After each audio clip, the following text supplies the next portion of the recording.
ജീവിതത്തിൽ എന്തെങ്കിലും രീതിയിലുള്ള ലക്ഷ്യങ്ങൾ ഉണ്ടാവാത്ത ആരും ഉണ്ടാവില്ല. പക്ഷെ പല ആളുകൾക്കും സംഭവിക്കുന്നത് ഒരുപാട് ലക്ഷ്യങ്ങൾ ഉണ്ടാകും, ഒരുപാട് പ്ലാനിങ് അവർ ചെയ്യും, പക്ഷെ ഒന്നും നടക്കുന്നില്ല എന്നുള്ളതാണ്. എന്താണ് ഇതിൻ്റെ കാരണം? നമ്മൾ ലക്ഷ്യങ്ങൾ സെറ്റ് ചെയ്യുമ്പോൾ, നമ്മൾ ഗോൾസ് സെറ്റ് ചെയ്യുമ്പോൾ എന്തൊക്കെ കാര്യങ്ങളാണ് ശ്രദ്ധിക്കേണ്ടത്? അത് അച്ചീവ് ചെയ്യാൻ വേണ്ടി നമുക്ക് എന്തൊക്കെ കാര്യങ്ങളാണ് പാലിക്കേണ്ടത്? ഏത് രീതിയിലാണ് നമ്മൾ ഗോൾ സെറ്റ് ചെയ്യേണ്ടത് എന്നുള്ളത് വളരെ വ്യക്തമായിട്ട് പറയുന്നൊരു വീഡിയോയാണത്. അതുകൊണ്ട് ജീവിതത്തിൽ എന്തെങ്കിലും ലക്ഷ്യങ്ങൾ നിങ്ങൾക്കുണ്ടെങ്കിൽ, അത് നേടണമെന്ന് നിങ്ങൾ ആഗ്രഹിക്കുന്നുണ്ടെങ്കിൽ, നിങ്ങൾ തീർച്ചയായിട്ടും ഈ വീഡിയോ മുഴുവനായിട്ട് കാണാൻ വേണ്ടി ശ്രമിക്കുക. നമ്മൾ ഗോൾ സെറ്റ് ചെയ്യുന്ന സമയത്ത് നമ്മൾ ശ്രദ്ധിക്കേണ്ട വളരെ പ്രധാനപ്പെട്ട ഒരു കാര്യമാണ് നമ്മുടെ ആ ഗോൾ വളരെ ക്ലിയർ ആയിരിക്കണം എന്നുള്ളതാണ്. വളരെ വ്യക്തമായ ഒരു ഗോൾ ആയിരിക്കണം എന്നുള്ളതാണ്. ഒരു ഉദാഹരണത്തിന് പറയുകയാണെങ്കിൽ, ഇപ്പോൾ എനിക്കൊരു ബോഡി വെയിറ്റ് കുറക്കണം എന്നാണ് എൻ്റെ ഗോൾ എന്ന് വിചാരിക്കുക. അപ്പോൾ ഞാൻ ഗോൾ സെറ്റ് ചെയ്യേണ്ടത് എനിക്ക് ബോഡി വെയിറ്റ് കുറക്കണം എന്ന് മാത്രം ചെയ്താൽ പോരാ. അത് ക്ലിയർ ആയിരിക്കണം. അത് എപ്പോൾ, എങ്ങനെ, എത്ര സമയത്തിനുള്ളിൽ എന്നുള്ളത് വളരെ വ്യക്തമായിട്ട് നമ്മൾ എഴുതി വെച്ചുകൊണ്ട് തന്നെ നമ്മൾ ഗോൾ സെറ്റ് ചെയ്യണം. എനിക്ക് ഇത്ര ദിവസം കൊണ്ട്, ആഴ്ചയിൽ ഇത്ര കിലോ വെച്ച്, ഇത്ര മാസം കൊണ്ട് ഇത്ര കിലോ എനിക്ക് ദിവസവും വ്യായാമം ചെയ്തുകൊണ്ട് എനിക്ക് കുറക്കണം. ഇങ്ങനെ പറയുമ്പോൾ വളരെ ക്ലിയർ ആയി.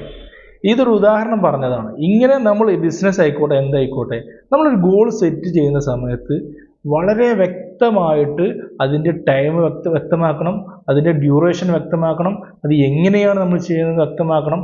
എല്ലാം വ്യക്തമാക്കിയിട്ടുള്ള ഒരു ഗോളായിരിക്കണം നമ്മൾ സെറ്റ് ചെയ്യേണ്ടത്. അടുത്തതായിട്ട് ഗോൾ സെറ്റ് ചെയ്യുമ്പോൾ ശ്രദ്ധിക്കേണ്ട കാര്യമാണ് ഡിസിപ്ലിൻ ആയിരിക്കും എന്നുള്ളത്. ഡിസിപ്ലിൻ എന്നുകൊണ്ട് ഉദ്ദേശിക്കുന്നത് നമ്മൾ അതിനു വേണ്ടി കുറച്ച് ഹാബിറ്റ്സ് സെറ്റ് ചെയ്തുകൊണ്ട് അത് കൺസിസ്റ്റൻ്റ് ആയിട്ട് നമ്മളത് ചെയ്യണം എന്നുള്ളതാണ്. നമ്മൾ കുറച്ച് ദിവസമായി നമ്മുടെ ഗോളിന് വേണ്ടി കാര്യങ്ങൾ ചെയ്ത് പിന്നെ നമുക്ക് മൈൻഡ് വേറെ എന്തെങ്കിലും കാര്യങ്ങൾ വരുമ്പോൾ നമ്മൾ ഡീവിയേറ്റ് ആയി പോവാതെ നമ്മൾ അതിൽ തന്നെ സ്റ്റിക്ക് ഓൺ ചെയ്ത് കൺസിസ്റ്റൻ്റ് ആയിട്ട് നമ്മളൊരു ഹാബിറ്റ് ബിൽഡ് ചെയ്തുകൊണ്ട് നമ്മൾ അതുമായി ബന്ധപ്പെട്ട് പോകുമ്പോഴാണ് നമുക്ക് എത്രയും പെട്ടെന്ന് സക്സസ്സിലേക്ക് എത്താൻ സാധിക്കുകയുള്ളൂ. അതുപോലെ തന്നെ ഗോൾ സെറ്റ് ചെയ്യുമ്പോൾ നമ്മൾ ശ്രദ്ധിക്കേണ്ട മറ്റൊരു കാര്യം, നമ്മൾ വലിയ വലിയ ഗോളുകൾ സെറ്റ് ചെയ്യേണ്ട എന്നല്ല, വലിയ വലിയ ഗോളുകൾ സെറ്റ് ചെയ്തതിന് ശേഷം അതിനെ നമ്മൾ ഫ്രാഗ്മെൻ്റ് ആയിട്ട് ചെറിയ ചെറിയ ഗോളുകളാക്കി മാറ്റാൻ വേണ്ടി നമുക്ക് സാധിക്കണം.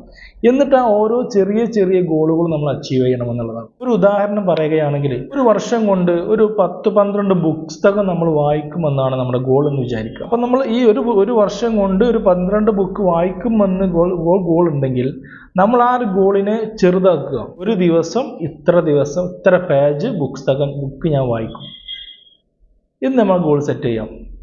അങ്ങനെ ചെറിയ ചെറിയ ഗോളുകളാക്കി മാറ്റുമ്പോൾ നമ്മൾ അത് ഓരോന്നും ചെയ്യുന്നതിലൂടെ ആ വലിയൊരു ഗോളിലേക്ക് നമ്മൾ എത്തിച്ചേരുമെന്നുള്ളതാണ്. അടുത്തതായിട്ട് ഗോൾ സെറ്റ് ചെയ്യുമ്പോൾ നമ്മൾ ശ്രദ്ധിക്കേണ്ട ഒരു കാര്യം, നമ്മുടെ എല്ലാ പ്രവൃത്തികളും, നമ്മൾ അതിനു വേണ്ടി ചെയ്യുന്ന എല്ലാ കാര്യങ്ങളും ട്രാക്ക് ചെയ്യണമെന്നുള്ളതാണ്.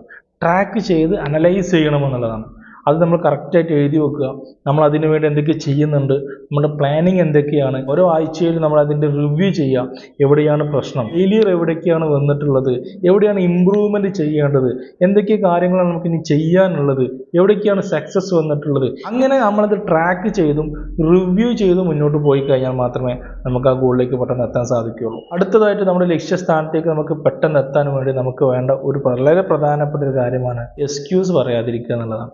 നമ്മളൊരു ഗോൾ സെറ്റ് ചെയ്ത് കഴിഞ്ഞാൽ, നമ്മൾ വ്യക്തവും ശക്തവുമായിട്ടൊരു ഗോൾ സെറ്റ് ചെയ്ത് കഴിഞ്ഞാൽ പിന്നെ നമ്മളൊരു എക്സ്ക്യൂസ് അവിടെ സ്ഥാനമില്ല. ഒരു എക്സ്ക്യൂസ് നമ്മളവിടെ പറയാൻ പാടില്ല. എന്തൊക്കെ പ്രശ്നങ്ങൾ വന്നാലും, എന്തൊക്കെ ഫെയിലിയർ വന്നാലും അതിൻ്റെ റെസ്പോൺസിബിലിറ്റി ഏറ്റെടുത്തുകൊണ്ട് നമ്മളത് കറക്റ്റ് ചെയ്ത് മുന്നോട്ട് പോവുക എന്നുള്ളതാണ്. അത് എന്തെങ്കിലും പ്രശ്നങ്ങൾ വരുമ്പോൾ അത് മറ്റൊരു എക്സ്ക്യൂസ് പറഞ്ഞത് അതുകൊണ്ടാണ്, ഇതുകൊണ്ടാണ്, അങ്ങനെ സംഭവിച്ചില്ലെങ്കിൽ ഇങ്ങനെ സംഭവിക്കുമായിരുന്നു, അവൻ അങ്ങനെ ചെയ്തിട്ടില്ലെങ്കിൽ ഇങ്ങനെ ആകുമായിരുന്നു, അങ്ങനെയൊക്കെ മറ്റുള്ളവരെ ബ്ലെയിം ചെയ്തുകൊണ്ടും അല്ലെങ്കിൽ എന്തെങ്കിലും എക്സ്ക്യൂസുകൾ പറഞ്ഞുകൊണ്ടും നമ്മൾ നിൽക്കുകയാണെങ്കിൽ 100% ഉറപ്പാണ് നിങ്ങൾക്ക് ആ ലക്ഷ്യസ്ഥാനത്തേക്ക് എത്താൻ സാധിക്കില്ല.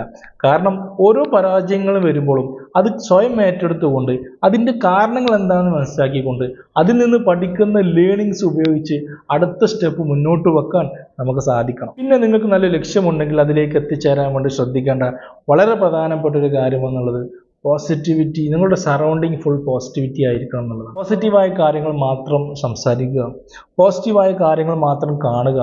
നിങ്ങളുടെ ഗോൾസിന് നെഗറ്റീവായിട്ട് പറയുന്ന, നെഗറ്റീവ് അഡ്വൈസ് തരുന്ന അല്ലെങ്കിൽ അതിനെ നെഗറ്റീവായിട്ട് കാണുന്ന ആളുകളുമായി സംസാരിക്കാതിരിക്കുക. നിങ്ങൾക്ക് മോട്ടിവേഷൻ കിട്ടുന്ന രീതിയിലുള്ള, നിങ്ങൾക്ക് പോസിറ്റീവ് എനർജി കിട്ടുന്ന രീതിയിലുള്ള ആളുകളുമായി സംസാരിക്കുക. അത്തരം സുഹൃത്തുക്കളുമായി കൂടുതൽ സമയം ചെലവഴിക്കുക. അപ്പോൾ ഈ കാര്യങ്ങളൊക്കെ നിങ്ങൾ ശ്രദ്ധിക്കുകയാണ്, നിങ്ങളുടെ ലക്ഷ്യങ്ങൾ എത്ര വലിയ ലക്ഷ്യങ്ങളായിക്കോട്ടെ, നിങ്ങൾക്കത് വളരെ പെട്ടെന്ന് ആ ലക്ഷ്യസ്ഥാനത്തേക്ക് എത്താൻ സാധിക്കും. അതിന് പ്രത്യേകിച്ച് കഴിവുകളോ അല്ലെങ്കിൽ ഓവറായിട്ട് ഹാർഡ് വർക്ക് ചെയ്യണമെന്നോ അല്ലെങ്കിൽ ഭാഗ്യമോ ഒക്കെ വേണമെന്നില്ല. ഞാൻ ഈ പറഞ്ഞ കാര്യങ്ങൾ വളരെ വ്യക്തമായിട്ട് നിങ്ങൾ ഗോൾ സെറ്റ് ചെയ്തുകൊണ്ട് അതിനനുസരിച്ച് വളരെ കൃത്യമായിട്ട് നിങ്ങൾ അതിനു വേണ്ടി പ്രവർത്തിക്കുകയാണെങ്കിൽ തീർച്ചയായിട്ടും നിങ്ങളുടെ ലക്ഷ്യങ്ങൾ എന്ത് തന്നെയാണെങ്കിലും നിങ്ങൾക്കത് എത്തിച്ചേരാൻ സാധിക്കുമെന്നുള്ളതാണ്. ഒരു വിഷയമായി വീണ്ടും കാണാം. Thank you.